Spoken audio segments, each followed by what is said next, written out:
Love Your Kitchen, Designing the Heart of the Home, proudly sponsored by Blum, the podcast where we explore the art of crafting your dream kitchen. I'm your host, Faye Newman, a freelance kitchen designer with a passion for creating spaces that truly reflect the heart of the home. Hello and welcome to another episode of the Love Your Kitchen podcast. This one is a very special one. You can see I'm joined by an orange suit, as well as the lovely Amanda Hughes, who has featured on the show before. Amanda is the ergonomic expert from Blum, which is the sponsor of the show. And today's episode is designed to talk about how ageing affects us within design. And that would be obviously specific to a kitchen design. So hello. Let's start. Thank you for having me. No, you're very welcome. I loved our last conversation. So our last conversation was, I think it was episode 7, and we were talking more about sort of the exploring functions over aesthetics. So it was more about the products itself and sort of how Blum, uses the research, I suppose. Exactly. Yes. So one of our research tools that we use is this kind of Age Explorer, amongst others. Yeah. And something we've kind of developed this topic over the last couple of years, and we talk about it even more now, especially in architect and interior design circles. So, and I'm just saying to you, I can't believe how long it's been since I've known you.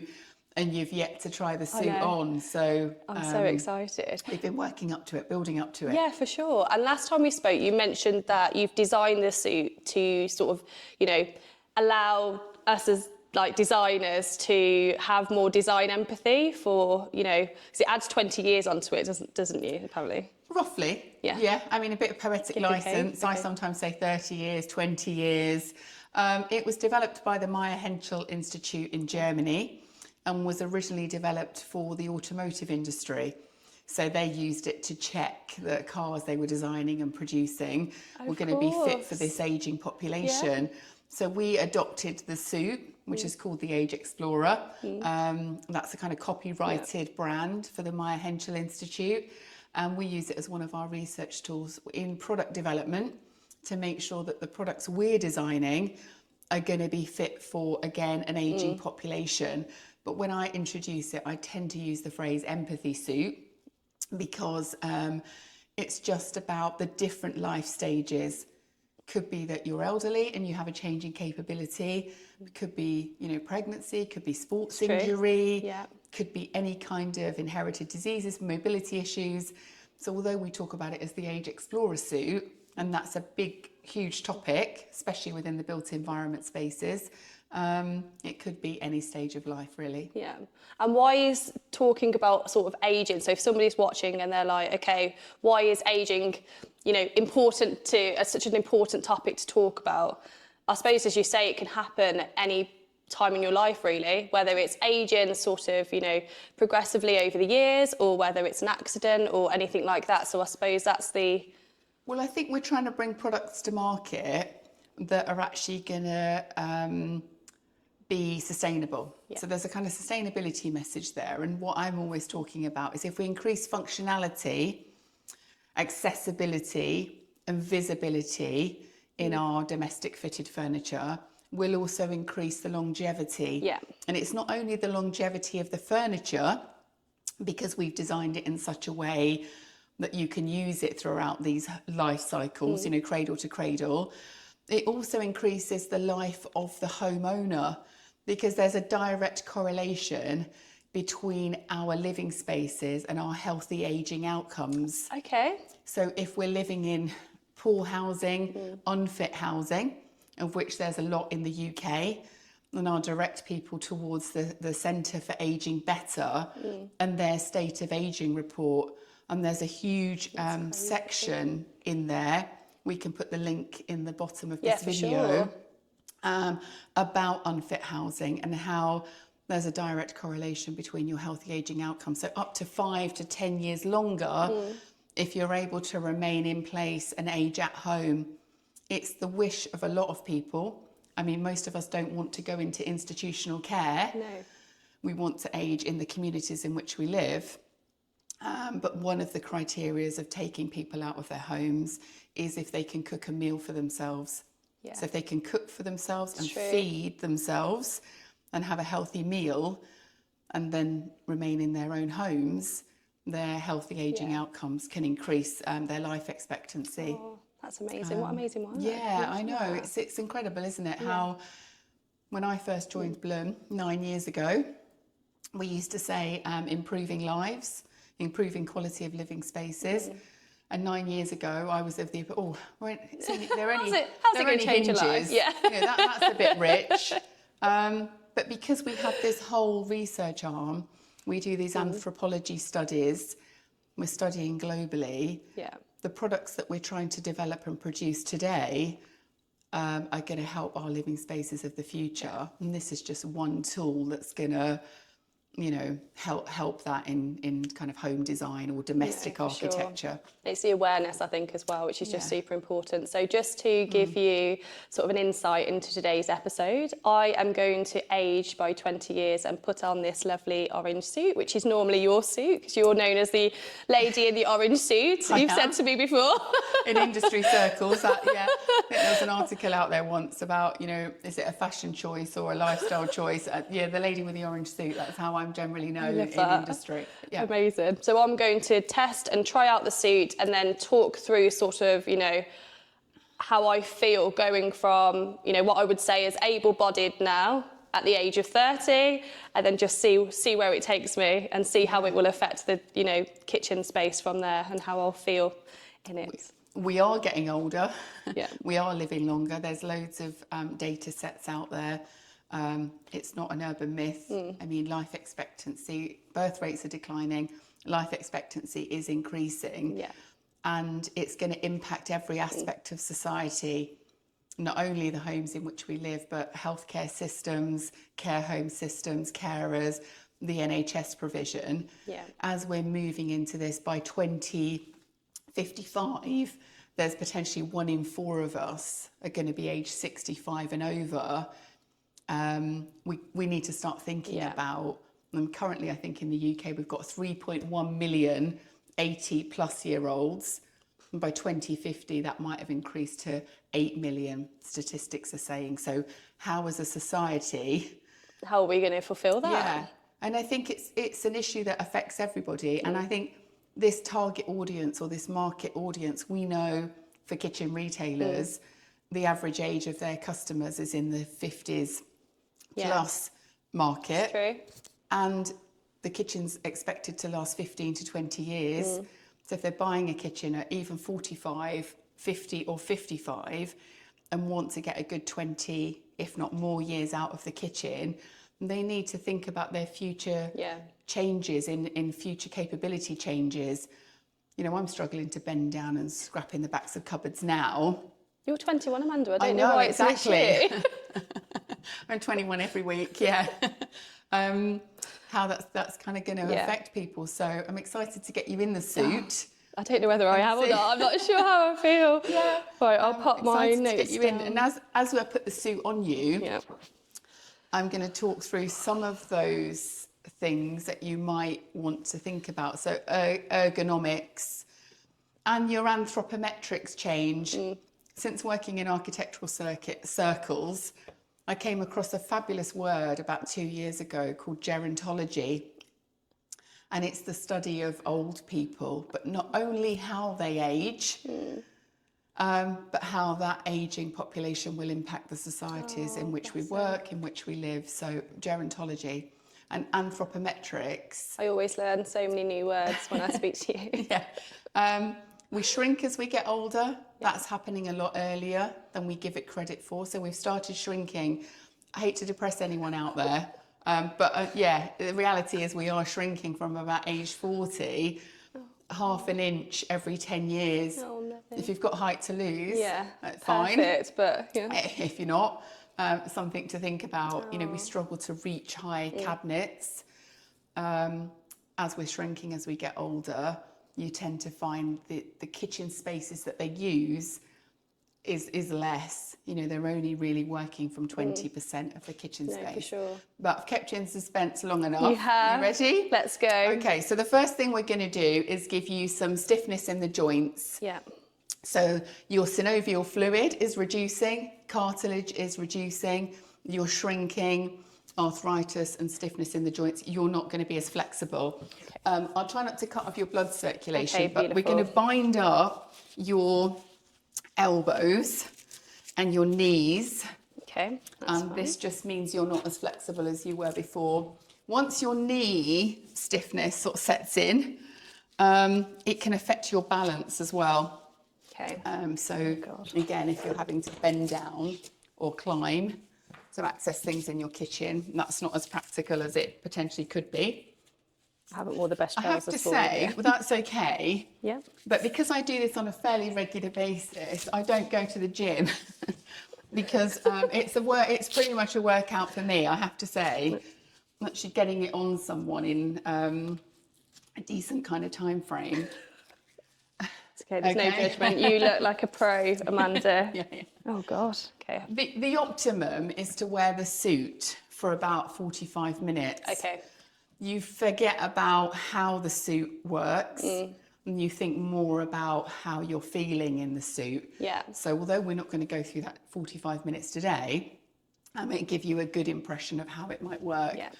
So the orange boiler suit is stitched in such a way, and I'm going to ask you to step into it. And again, your balance is going to be a little bit off because of your knees being bound. Okay. It's stitched in such a way that it's affecting your flexibility and how you can reach and bend. As we age, you know, that scratch, that itch on the back of on our backs, doing up bra straps, you know, combing the backs of our hair. And when you think about it in terms of kitchens, the kitchen of yesteryear and today, I suppose, the box method of design, you know, the kind of how I refer to it, you kind of need more functionality behind the frontal, I suppose. It's thinking about not necessarily giving people loads of storage capacity, but maybe giving them functionality. You know, we all like to store a lot of things, but kind of thinking about how we can future-proof it. Yeah. So you've got the suit on, Yeah. you're bound. I'm Things are bound. about to get worse for you, Faye. Oh, perfect. I'm now going to fill the suit up with 2.5 kgs worth of weight. Oh my God, okay. And this is going to replicate that kind of old age stoop. It's going to make you feel fatigued. And when you think about getting tired during the cooking process, Yeah. then having to go and sit down. Of course, because you're moving. Yeah, and then you're having to sort of bend, stretch, reach into the back of cabinets. Lots of elderly people get tired through the cooking process. There's nowhere to sit down. They start cooking a meal. They've used up a lot of energy just looking after themselves, washing themselves. Go and sit in their living room, forget they've put the dinner on, and end up burning it. Yeah. Because they do get fatigued. So as much as we can alleviate all that extra stress and design kitchens that lean into the will of the user rather than the user leaning into the will of the kitchen. And one thing I talk to architects a lot about in practice is that if you think about a base unit cupboard in a kitchen. Yeah. Oh my God, that is so heavy. It is heavy, yeah. Base unit cupboard in a kitchen, and you remain in a neutral spine, don't affect your body ergonomics at all, and open that cupboard. There's very limited visibility of the contents, very limited accessibility of the contents. You're having to bend down to... You're having to bend down and get down at low level.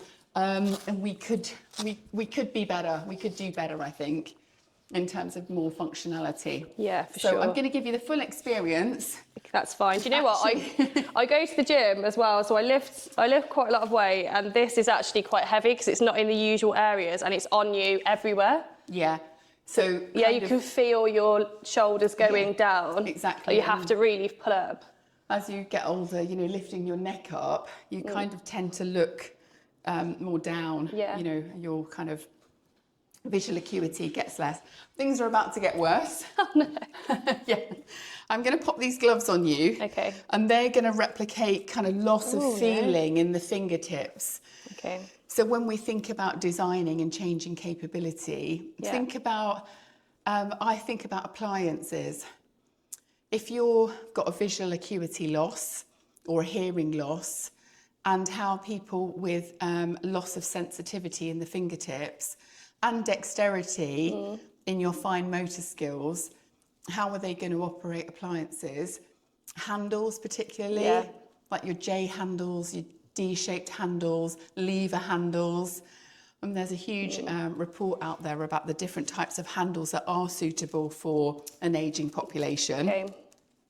And colours that are suitable for an ageing population as well. So that's kind of replicating that. Yeah. Very uncomfortable, isn't it? Yeah.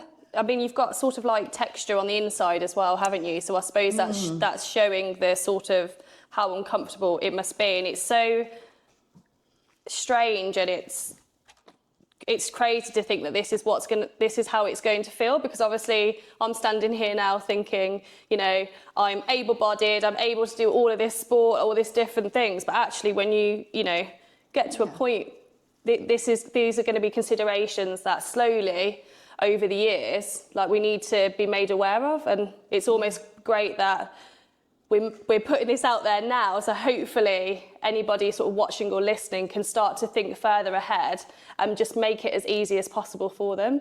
Exactly. So they're not having to adapt it for the last sort of, you know, 10 to 15 years maybe they might be in that particular property. Or kind of redesign, rip it all out, put it into landfill and redesign it again. And I always think whenever I'm helping design a kitchen for someone, in 15, 20 years' time, yes, it might be dated in its aesthetic look, but I'm hoping, you know, someone comes back to me and says, do you know what, it still works like a dream, it's still functional. And it always makes me laugh about neutral kitchen schemes.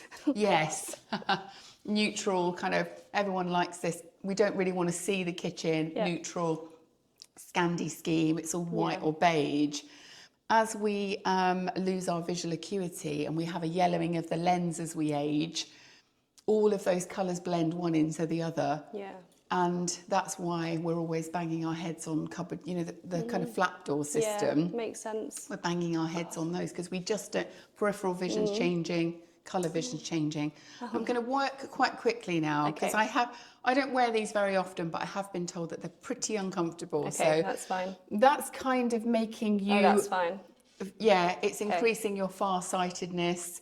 Yeah. And changing your lens colour slightly so you don't see quite everything's in the same looking cream. Yes. It's almost got like an orange saturation everywhere. Yeah, like that's what it's sort of thinking. Tone. And even just trying to adjust my glasses, doing that movement here is really painful and really really difficult. Yeah, and then we're going to affect your hearing now. So again, things are going to get worse. My hearing's awful anyway, to be fair. I think it's one of those things that, actually I'm going to turn them around the other way so they're not completely painful. I think we get our eyes tested on a regular basis, but we don't get our hearing tested as much. And I'm always thinking, you know, kitchen schemes, if someone's got their back to a room or their eyesight, they can't see other people in the room, they tend to miss out on the conversation because they can't hear. And thinking about visual alarms and audible alarms in your appliance pick, thinking about trying to future-proof them. Last but not least, I'm going to affect your peripheral vision and also then affect your colour as well. So this is going to kind of exacerbate that. Okay. We'll straighten you up there so you don't look like you've just got back from the pub. I'm having to think, literally. Feel like I've had about... Okay, that's fine. Interesting fact that someone told me, an ergonomist that I was working with, Alison Messenger. I'm having to be like this. Yeah, she said, I start shouting at you like you do with old people. Dad, you're going deaf. She said to me about the cocktail effect, because our name is so ingrained in us. Yeah. Even when we start to lose our hearing or our hearing deteriorates, you know, you could be in a supermarket or a car park or at a cocktail party and someone's talking about you in another room and you tend to, it's the one noise is your name that you tend to pick up on, isn't it? Even when you're hard of hearing. So this is kind of like the space suit. We're going to pop this on. And that's the loss of peripheral vision. Oh my God. So you can imagine trying to open a cupboard at the top of your basin and you're emptying your dishwasher, you forget that cupboard door's open and then you're going to crack your head on it, basically. And an example from my life is my mum's 78. She's going to be 79 in March. She's still running her own business. Oh, well done her. Which is a B&B, believe it or not. Crazy. And all of her stuff now, she kind of just leaves out on the worktop, which infuriates me. But when she's put it back away in the cupboards, she's struggling to reach it. She's struggling to get to the backs of cupboards to get it out, and tends to empty the dishwasher, and it's just all left out on the side because there's a visual reminder that they can find it quickly, putting it in the cupboards. It's all of those things need to be taken into consideration. I mean, really. I'm just sort of thinking about sort of when I'm getting out of the seat. So if, like, it's just... You already want to get out of it. It's crazy, isn't it? But it's just, it's just from an emotional perspective as well. It saddens you to think that this is what your relatives are going through, which I know is a slightly different episode, like podcast, but it does. It's emotive, really. And I think regardless of kitchen design and what we're talking about today, I just think having empathy for older people, rethinking about debunking the traditional stereotypes of ageing. And Professor Peter Gore, who works for the National Institute Centre for Ageing up in Newcastle, he basically said to me once, we view anyone 15 years older than ourselves as old. If you're 5, you're looking at someone who's 20 thinking they're old. And if you're 30, someone who's 45 is old. And I didn't tell you this before, but I'm going to be really mean to you now, Faye. Oh, no. Okay. On camera, in front of everybody. Oh, no. I'm going to pop some paper clips on the floor, and I'm going to ask you to pick them up. Okay. But I only want you to pick up the white ones. Oh, no. Okay. Okay, it might, I'm hoping. Oh my God, it's so difficult. But it's, right, you're now getting down to your base unit cupboard, trying to get that tin of baked beans or that saucepan. Just bending down alone is difficult. And trying to get those picking them up's difficult. It's why we struggle to get things out of wallets, open jars, fiddle with the little packets. Any more? I think that's it. That's it. Oh no, there's one there. Okay. It's tough, isn't it? It's, oh my God, it's crazy. Like how, and I it's think, just and how exhausted you feel just from doing that. It's just mad. Yeah. So thinking about the drawers versus doors argument. Yeah. And the lift systems versus the flat approach is just all helping to and aiding, future-proof our living spaces. So we're going to see how well you've done. Oh no. And start to derobe you. None are red, which is a good sign. I always use that as a gauge to test people's eyesight, and actually sometimes people get it incredibly wrong. Okay. And I think you need to go and get your eyes tested. And some people actually cope with it really well. Okay. So just how did I go? Well, you did, yeah. I did okay. Yeah, so I think, whites and yellows tend to blend together. So thinking about if you are designing for the over 55s or in a elderly living scheme, thinking about the way you use colour and definition around cabinets. Yellows and whites blend together, reds and pinks and blues and greens. So we do lose, and all of these things that we're talking about aren't because we've led a really unhealthy lifestyle. We've not gone to the gym. Yeah. We've had too much alcohol, etc. These things will happen to every single one of us in the room. It's just we can't live forever, and the body's just wearing out. Yeah. So it's not a case of it won't happen to me because I'm super healthy and go to the gym and eat really great food. Eventually, it will. These things, these kind of 6 or 7 points on the body will happen to us all at some stage or another. It's just the body's naturally wearing out. It's quite depressing, really, isn't it? Yes, it is. In a very educational way. I tee all my talks up, and when I talk to architects or interior designers and I go out to students and I talk to them, I always tee this session up by saying, I'm really sorry, this is going to be the most depressing 45 minutes you've ever spent, but I try to do it in a fun way. No, of course. And it's important to think about. It is important. It? No, 100%. Yeah, really and I genuinely thought they were both white. The vision was low as I was going down sort of the half section at the bottom of these glasses, like they're blurry. So me trying to pick that up. So it just makes you realise, even if you've got crumbs on your worktop, or just from a cleaning perspective, but also from a usability perspective, if so you've dropped something at the back of a cabinet, there's no way you're going to get into it. No, there's no way you're going to do it. And when you think about kind of your shopping habits and cooking habits, I tend to find we get to the point where we just think, do you know what, we're looking for something like a saucepan lid, a Tupperware lid. Have we got any, you know, coconut milk? I don't know. Yeah.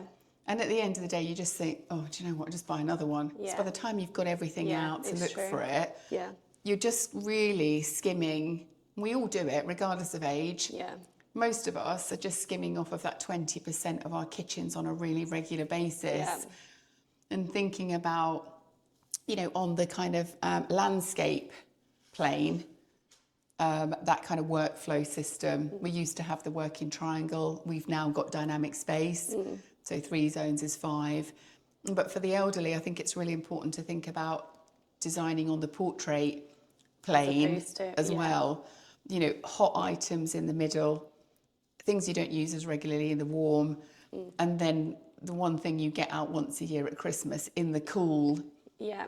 And we use this suit to like you say, develop products. The plinth step, for instance. Yeah. I think people sometimes look at it and, you know, when I'm out in industry, think it's a nice to have, but not an essential. And as we move forward, living spaces are getting smaller. Yeah. Populations are aging. And the plinth step will come into its own as well. It's kind of one of those, like soft clothes is an essential item in every kitchen today. Maybe the plinth step will be an essential item in every kitchen in the future. Yeah. Because it's something we know, because we do all of this anthropology research and we study people in their homes. We know that these are items that will be needed in the future. When we're designing our future living spaces. And even just every day. I mean, when I was cleaning out the microwave earlier, and it was like up and above so it was probably 450 at the bottom, 600 mil single oven, and then a 460 microwave. Even just getting to the back of that microwave to clean it, if I was trying to do that how I'm dressed currently, I'd really struggle to actually get up and over the door depth of the appliance pulled down to get into the back to be able to clean it. Like, it's these everyday things that we think we're just okay with because, as you say, we don't have to think about these limitations. And I think for retailers, one of the questions I get asked, it's a difficult conversation to have with your client. Yeah. It's difficult to say to them, well, you're going to get old and how do you think you're going to cope in the environment? It's how you frame it or phrase the question. And I always talk about, what do you think your changes in capability might be like? What, you know, do you have any capability issues now? What do you think they might look like in the future? None of us wants to think that we're going to get old, but we are. But I think if you design in this way, universally, you think about, you know, 5-year-olds or 95-year-olds, and think if we're designing from the inside out and from the ground up, taking all these things into consideration, it will benefit not only the elderly, but potentially everybody that uses that space. And it might mean that kitchens will last longer. We can invest more now because we know that that investment is worth it for the future. And I think it's how you phrase like that whole argument I always talk about, you know, base unit cupboard. When I tell that to my clients, it is a trigger. I'm not trying to sell them a drawer just because I think a drawer's nice to have. I'm trying to sell them a drawer because there's a story behind increasing the visibility, the functionality, the accessibility. Like I said earlier, will increase the longevity of the investment, of the furniture, and ultimately of the homeowner. But would you like to have a go at opening some cupboards and doors and drawers, or are you feeling I thought you'd never ask. Oh, no. okay. No, I'm joking. No, of course. I would. It's going to be a struggle. These glasses are already falling off. So what we're going to do is we're going to try and test, you know, me in the suit and actually my capabilities of just using an everyday kitchen. So wish us luck. So the first example we're wanting to show you, Amanda is going to talk to us about now. Yeah, so we've talked a lot about aging, the changes in capability and how that affects your anthropometrics, You're not as flexible as you were before. And Faye is wearing the Age Explorer suit, which is kind of replicating all of that and aging you by 30 years, Faye. So you should start feeling, you've had it on for quite a while now. Yeah. So you should start feeling less of the suit, maybe thinking about the suit and how it's making you feel, and just about how it's affecting your body. Yes. And your changing capabilities. Definitely. So one of the things we always think about in kitchen design is trying to just take away some of these challenges. We're all used to cupboards in our kitchens, something we're very familiar with since the birth of the fitted kitchen. And I'm going to show you how we could resolve one of those challenges. And some of these items can be retrofit as well. So it's not a case of ripping out your whole kitchen and starting again. Some of these things can be adapted with existing furniture or your existing solutions. So we've got a traditional cupboard here, and I'm going to ask you to retrieve, let's say we've got some leftover lasagna. I'm going to ask you to retrieve a Tupperware container and a lid, like this. Okay. Bear in mind your depth perception's changed. The way you see light and colour has changed. Yeah. So actually trying to find things in a dark cupboard, bending down, and your balance has potentially changed as well. Yeah. So if you could rummage around in there and try to find me a lid and a container. That's fine. You can hear my knees as well.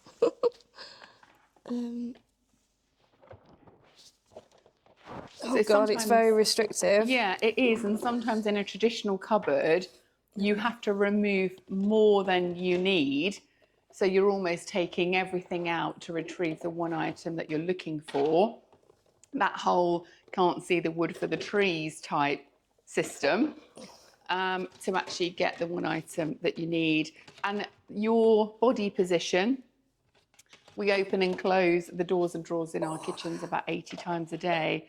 Your body position, when we've heat mapped it in some studies that we've done, it is pretty typical in this traditional kitchen layout. How do you feel?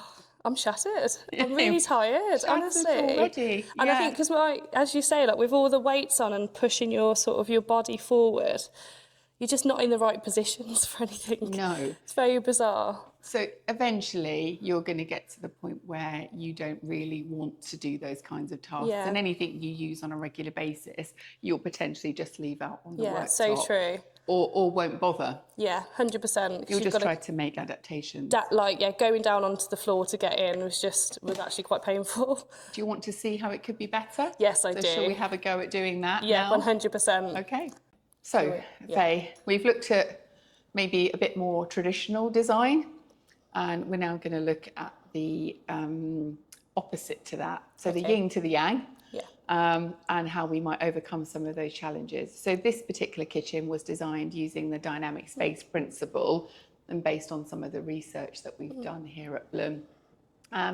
We talked about finding that Tupperware container and lid, and it was quite a challenge, wasn't it, over there? It was, yes. Now we're going to do the same thing again. This kitchen's more intuitive because it's based on consumables, non-consumables, cleaning, prepping and cooking. So there should be a kind of workflow to it. Actually, if you now do the same thing on this side and find me that Tupperware container and lid. Is it top drawer or second drawer? It is drawer? top drawer, yes. Okay, yeah, so hand automatically goes into the handle as well. Oh my God, that is so different, isn't it? How much nicer an experience that is so good. You've got complete visibility. So you've got the container. Yeah, container. You've got the lid. Where is it? Is it this one? Oh, there we go. Those ones there. And I think just because of my gloves, it's hard to pick them up. It's hard to pick them up, yeah. You've actually got, that's it, container and lid. And it's just so much easier. And actually your body ergonomic hasn't really changed much from your neutral spine position. So that's quite an easy one to do. And so also putting it back as well was just so much easier. You haven't had to get half the contents out to retrieve the item that you need. You can go straight to the actual item you're looking for. You've got visual recall on actually what's in the drawer. And it makes it so much easier. So we've had a little look at the drawers versus doors argument and how that might affect someone who is getting older. And we're now going to look at the lift systems versus cupboard doors argument and how that might help somebody. As we age, we start to lose our peripheral vision. And again, our colour differentiating between different colours changes.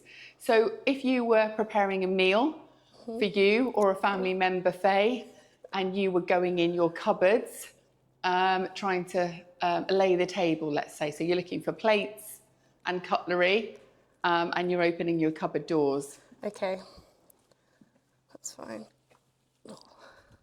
Oh no. You're then bending down to maybe look for some placemats.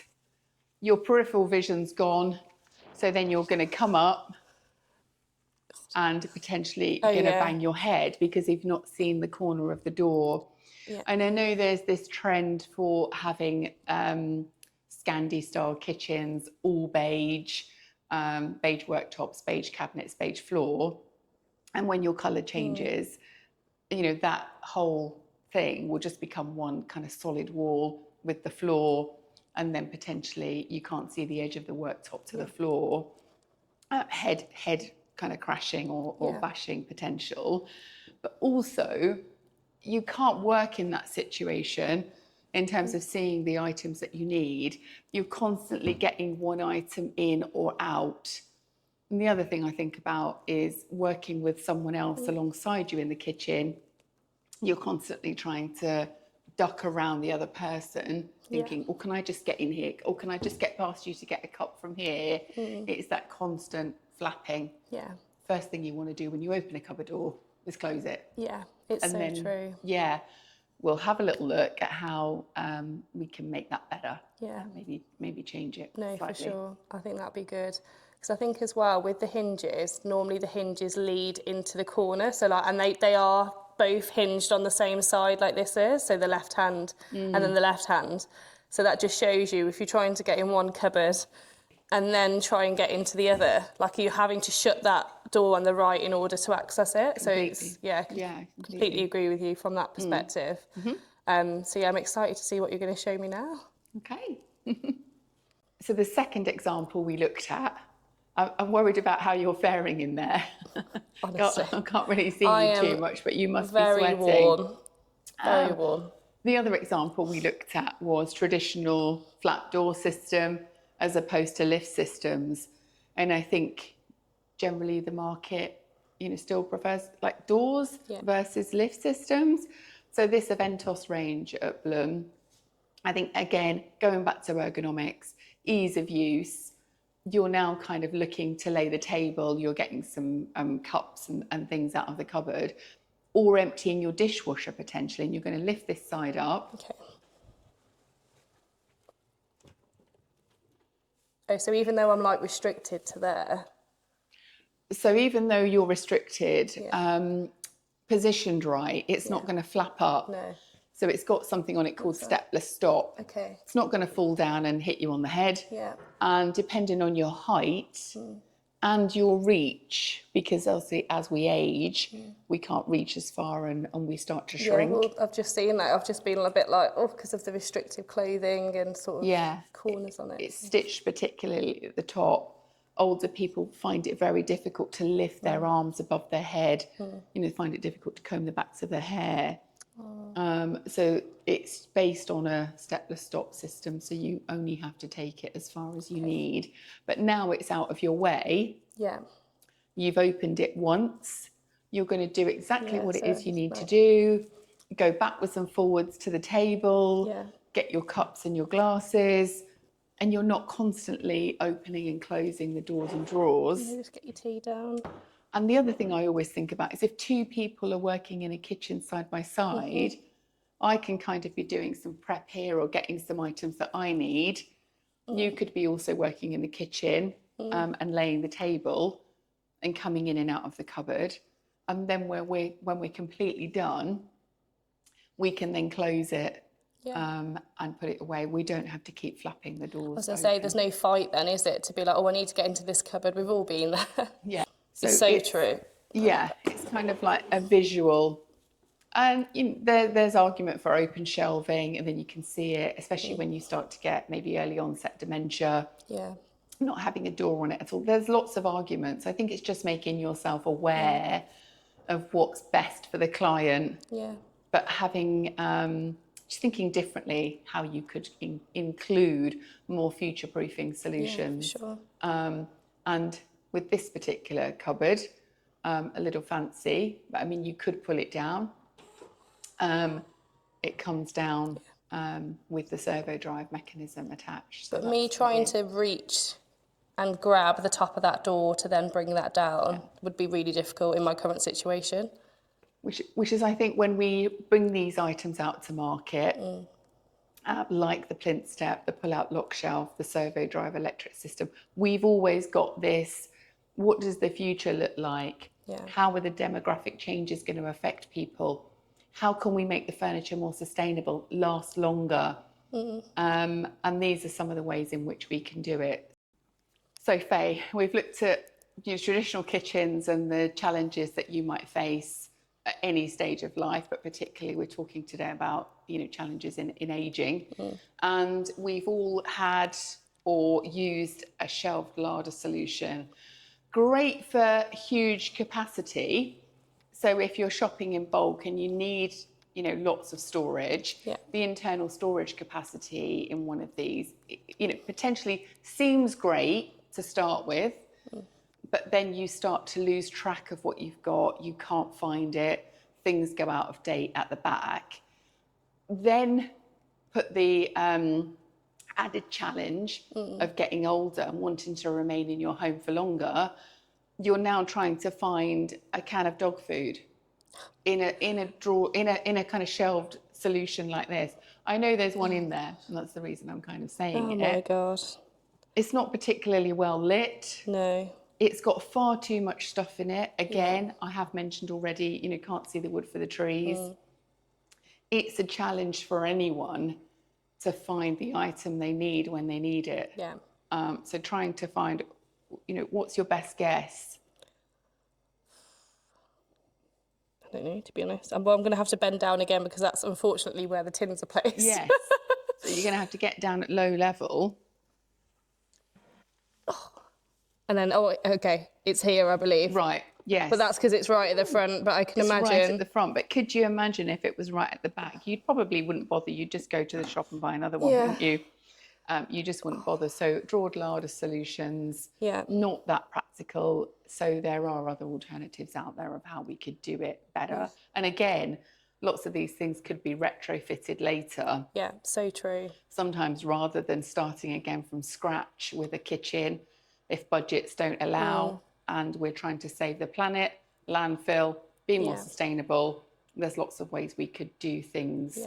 Aesthetically, we can do a lot, but also we can do a lot with solutions behind frontals. Yeah, for sure. To improve the functionality, visibility and accessibility. Because I think as well, if you're if you've moved into a new house and maybe it hasn't been considered in the previous design, having the elements to retrofit in afterwards just gives that, as you say, the accessibility and that sort of thing. So that mean you might be in that situation as well. I see that a lot with clients, in a sense of maybe it doesn't just not look, how they want it, but also from a functional perspective, it just doesn't work for them, which is where sort of adding the drawers and things in could potentially help them. I gave a couple of talks recently to some architectural practices. Okay. And on 2 occasions, 2 architects in the room said, oh, yes, but at least, the elderly are getting some exercise. At least it's challenging them, and working in a kitchen like that is challenging them to get some exercise. And I thought, talk about, sort of unusual thinking, that energy that someone might need in the home could be used to socialise, to go out, to spend time in the garden, to be out in public spaces. And these were 2 prominent architects actually thought challenging people in their kitchen, making it hard for them, would actually give them the exercise that they would need. And I was just absolutely blown away. One architect said, that's the only exercise my 95-year-old mother gets is in her kitchen. And I just thought, well, let's put her tea bags out of reach then and make her work for it, just to make sure she gets some exercise. So it is a challenge trying to kind of convince industry that we kind of need to be better from a holistic point of view. Yeah, definitely. Rather than just keep, doing the same thing. Yeah.